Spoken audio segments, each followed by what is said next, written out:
श्री साई सच्चरितमानस इस किताब को पढ़ने से या इसका पाठ करने से आपकी हर मनोकामना पूरी हो सकती है। आप इस वीडियो को सुनकर इसके पाठ का ही लाभ ले सकते हैं। इसलिए दोस्तों, आप इस वीडियो को पूरा ज़रूर सुने। इससे आपको इसके अध्याय के पाठ का ही फल मिलेगा। और दोस्तों, अगर आप इस चैनल पर नए हैं तो प्लीज़ इस चैनल को सब्सक्राइब करें ताकि आने वाली वीडियो की नोटिफिकेशन आपको मिल जाए। वीडियो अच्छा लगे तो लाइक और कमेंट ज़रूर करें और वीडियो को शेयर करें। तो आइए दोस्तों, चालू करते हैं इस वीडियो को।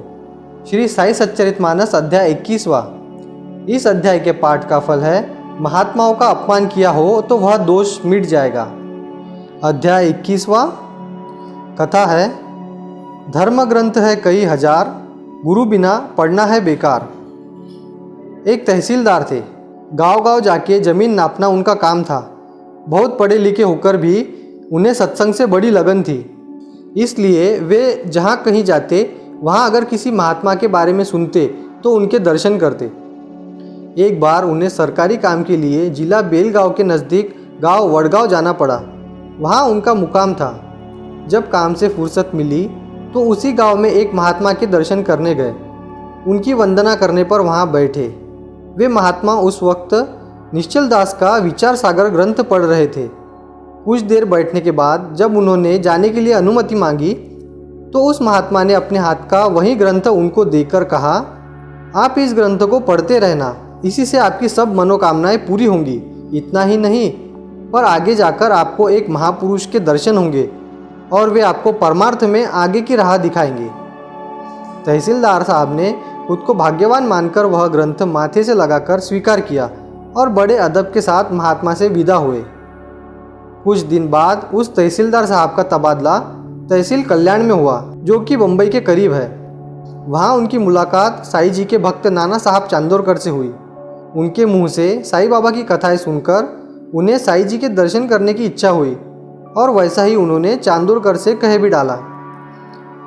जब आगे एक समय चांदोरकर शिरडी जाने के लिए निकलने वाले थे तो उन्होंने तहसीलदार साहब को भी साथ चलने के लिए पूछा। इस पर तहसीलदार साहब ने अपनी मजबूरी बताते हुए बोले, नाना साहब, यह मौका तो सुनहरा है, लेकिन मैं क्या करूं? उसी रोज़ थाने की अदालत में एक दावे की पेशी है और उस दावे में मेरा वहां हाजिर होना ज़रूरी है। इसलिए चाहते हुए भी मैं नहीं चल सकूंगा। इस पर चांदोरकर बोले, आप मेरे साथ चलिए तो। अजी, बाबा के दर्शन को जाने पर उस दावे की क्या बात है? बाबा सब संभालेंगे, ऐसा विश्वास कीजिए और चलिए मेरे साथ। लेकिन उस अधिकारी के मन में यह बात बैठी नहीं।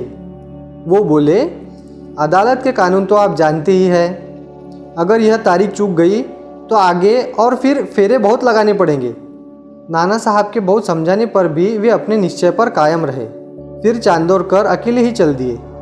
इधर तहसीलदार अदालत में जाके भी उस दिन दावा पुकारा न जाने से आगे की तारीख लेकर वापस लौटे। तब उन्होंने सोचा, दावा भी न चला और शिरडी भी जाना नसीब नहीं हुआ। अगर नाना साहब की बात मान लेता तो अच्छा होता। फिर यह सोचकर कि अगर अब भी शिरडी जाता हूँ तो साईं जी के दर्शन भी होंगे और नाना भी मिलेंगे, वे शिरडी के लिए चल पड़े। दूसरे दिन वे शिरडी में दाखिल हुए, मगर नाना साहब तो वापस लौट चुके थे, इसीलिए उनसे भेंट न हो पाई। वे पूछते पूछते मस्जिद पहुँचे और साईं बाबा के चरण छू के बैठे तो बाबा बोले, अजी, उस कानड़ी अप्पा ने दिया हुआ विचार सागर ग्रंथ पढ़ चुके क्या? उसका मार्ग तो भैंसे की पीठ पर बैठकर घाट चढ़ना है, मगर यहाँ का रास्ता बहुत संकरीला है।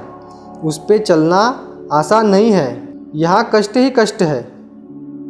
यह साईं जी के मुंह से सुनने पर उन्हें वडगांव के महात्मा याद आए और उन्होंने जिस महापुरुष के बारे में कहा था वे बाबा ही है, यह बात उन्होंने मन में ठान ली। फिर उन्होंने बाबा से विनती की। बोले, बाबा, मुझ पे कृपा करके मुझ अनाथ को अपना लो। फिर साईं बाबा उन्हें समझाते हुए बोले, उस अप्पा ने जो कहा था वह सब सच है, मगर जब उसके अनुसार साधना करोगे तभी मनोकामनाएं पूरी होंगी। पहुँचे हुए गुरु के बिना किताब का ज्ञान बेकार है। फिर गुरु के मार्गदर्शन से ग्रंथ पढ़ना, सुनना, उस पर गौर करना और फिर अमल करना, ये सब बातें फल देती है। इसके बाद तहसीलदार साहब भी बाबा के निष्ठावंत भक्तों में से एक हो गए। ओम साई राम। इसके आगे की कथा है, पढ़ पढ़ के पंडित भये, लिख लिख भये चोर, जिस विद्या से राम मिले वह विद्या कुछ और। एक बार पूना के एक सज्जन आए थे। नाम था उनका श्री अनंत पाटनकर। उन्होंने वेद और उपनिषदों का अभ्यास किया था और उसमें का तत्व ज्ञान भी समझ लिया था, लेकिन यह सब करने पर भी उनका मन प्यासा ही था। उनको समाधान नहीं था। मस्जिद में बाबा के दर्शन करने के उपरांत वे बाबा से कहने लगे, बाबा, मैंने 50 ग्रंथों का अभ्यास किया, फिर भी मेरा मन शांत नहीं हो सका। जब तक मन को शांति नहीं मिलेगी तब तक सारी मेहनत बेकार है, यह भी मैं समझ गया हूँ। आपका नाम सुन के मैं बड़ी आस लिए आया हूँ बाबा। अब आप ही मुझे कोई रास्ता बताइए और मेरे मन को शांति मिलने का आशीर्वाद दीजिए। उनकी सच्ची लगन जानते हुए साईं बाबा ने उन्हें एक कहानी सुनाई। वे बोले, देखो, एक बार एक सौदागर यहाँ आया था। तब उसके घोड़े ने उसके सामने ही लीद की 9 लेंडियाँ डाल दी। सौदागर बहुत चालाक था। उसने लगे हाथों दौड़कर वे लेंडियाँ एक कपड़े में अच्छी तरह बांध रखी और इस पर उसका मन एकदम शांत हो गया। फिर बाबा एकदम चुप हो गए।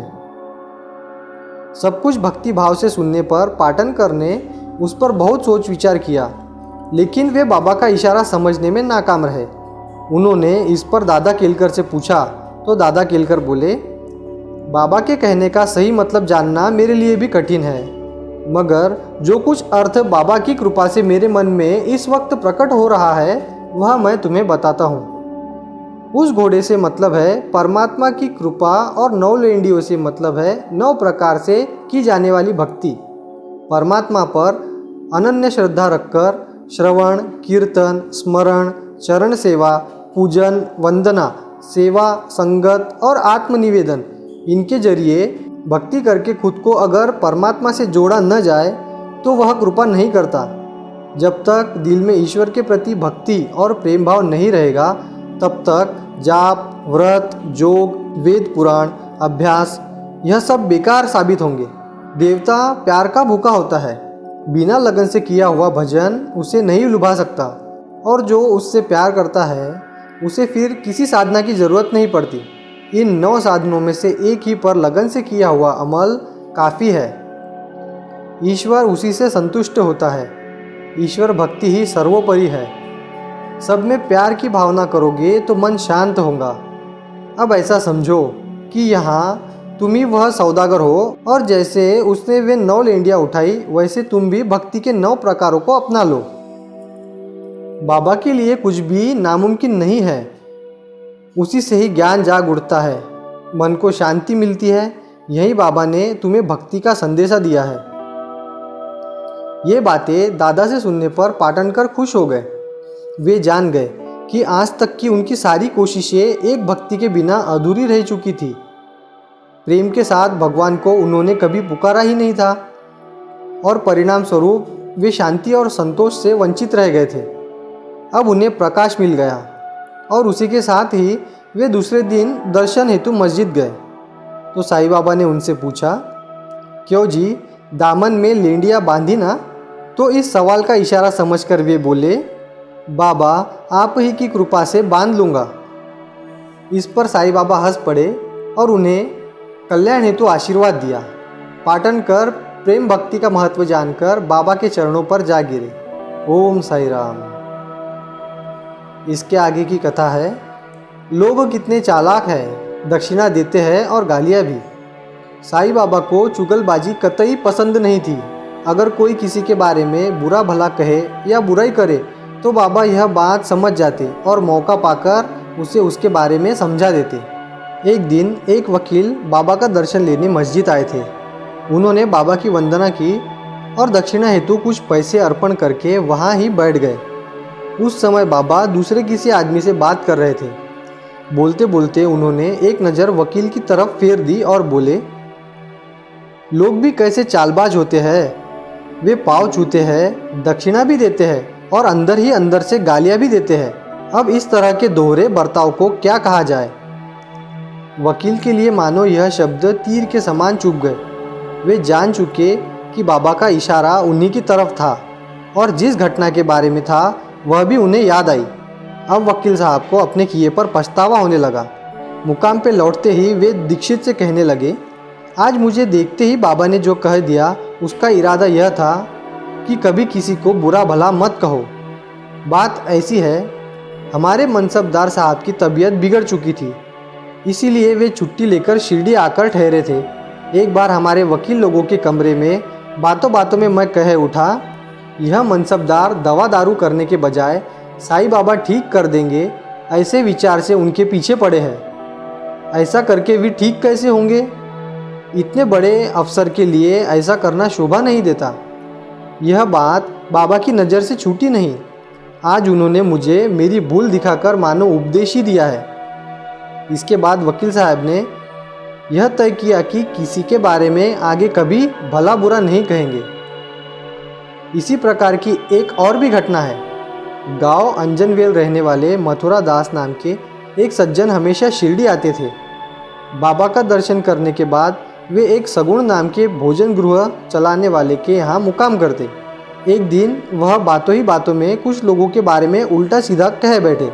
बाद में जब वे मस्जिद पहुँचे तो बाबा ने उन्हें देखते ही पूछा, क्यों जी मथुरा दास, सगुण क्या कहता है?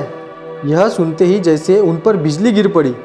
वह शर्मा गए, अपने किए पर वह पछताए और उन्होंने बाबा से क्षमा मांगी। ओम साई राम। इसी प्रकार यहाँ पर श्री साई सच्चरितमानस ग्रंथ का 21वां अध्याय पूरा हुआ। दोस्तों, अगर ये वीडियो अच्छा लगे तो लाइक और कमेंट ज़रूर करें। अगर आप इस चैनल पर नए हैं तो चैनल को सब्सक्राइब करके नोटिफिकेशन बेल के ऑल पर क्लिक करें ताकि आने वाली वीडियो की नोटिफिकेशन आपको मिल जाए। ओम साई राम।